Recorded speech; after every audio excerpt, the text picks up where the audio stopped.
Жогорку кеңештин Бүтүн Кыргызстан фракциясынын лидери депутат Адахан Мадумаров бүгүн башкы прокуратурага сурак берип чыкты. Ал башкы көзөмөлдөөчү органга 2009 жылы Коопсуздук кеңешинин катчысы кезинде кол койгон Кыргыз-Тажик чек арасы тууралуу протоколго байланыштуу күбө катары көрсөтмө бергендигин билдирди. Мадумаров соңку окуяларды өзүнүн саясий ишмердиги менен байланыштырып, президент Садыр Жапаровдун атын атады. 2019 жылы чек ара маселеси боюнча кылмыш иши козголгон экен. Аны бардык тараптар көрүп, таптакыр эч нерсе жок деп жабылып калган экен. Ошол жабылып калган нерсени декабрда парламенттин сессиясы башталгандан тартып кайра козгоп жатышат, деди Мадумаров. Ал мындан кийин дагы суракка чакырылганын кошумчалады. Жамааттык коопсуздук келишим уюмунун бейпилдик орнотуу миссиясынын алкагында Кыргызстандан Казакстандын Алматы шаарына барган жоокерлер бүгүн Кыргызстанга кайтып келди. Аларды Орусиянын Канттагы авиабазасынан министрлер кабинетинин төрагасынын орун басары, Улуттук коопсуздук комитетинин жетекчиси Камчыбек Ташиев жана Коргоо министри Бактыбек Бекболотов баштаган жетекчилер тосуп алышты.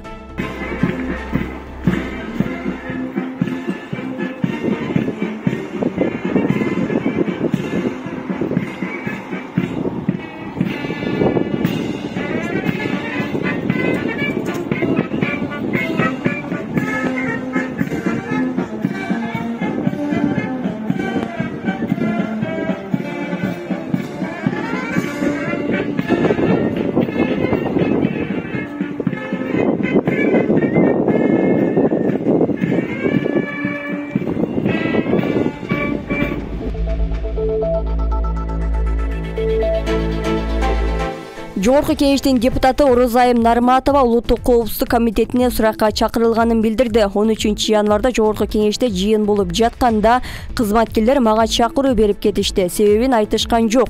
Чакырууда дагы жазылбаптыр. Күбө катары чакырышты. Бүгүн саат 4кө дешкен, бирок мен макулдашып алып барабыз дегем. Себеби бүгүн фракциянын жыйыны болмок. Бирок менин депутаттык макамыма ылайык алар мени иш бөлмөмө келип деле алышса болмок, деди депутат. Атайын кызмат буга байланыштуу азырынча комментарий берелек. Ош шаарында студент кыз 12-кабаттын терезесинен кулап түшкөн. Бул тууралуу шаардык милициядан билдиришти.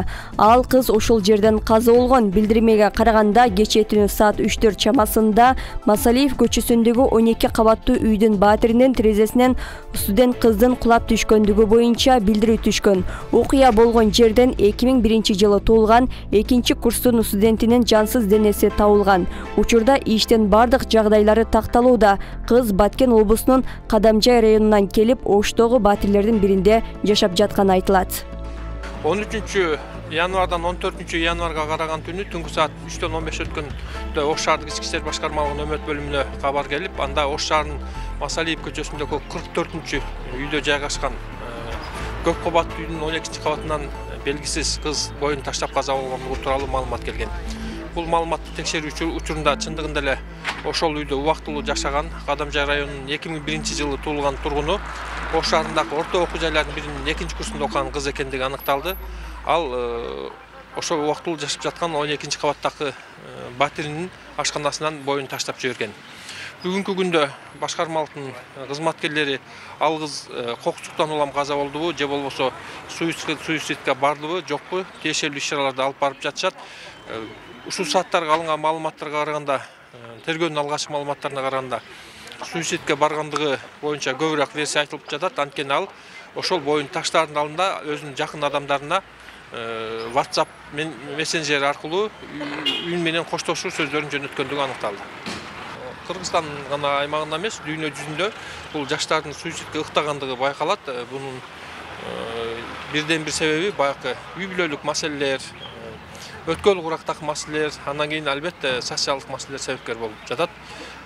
Кыргызстандын мисалында алып көрө турган болсок, анан ата-энелерден дагы биз суранат элек, балдарын дагы ушул кыйынчылыкка, турмуштун боло турган эпкинине туруштук бере тургандай кылып, алдын ала психологик жактан даярдап өстүрүш керек да.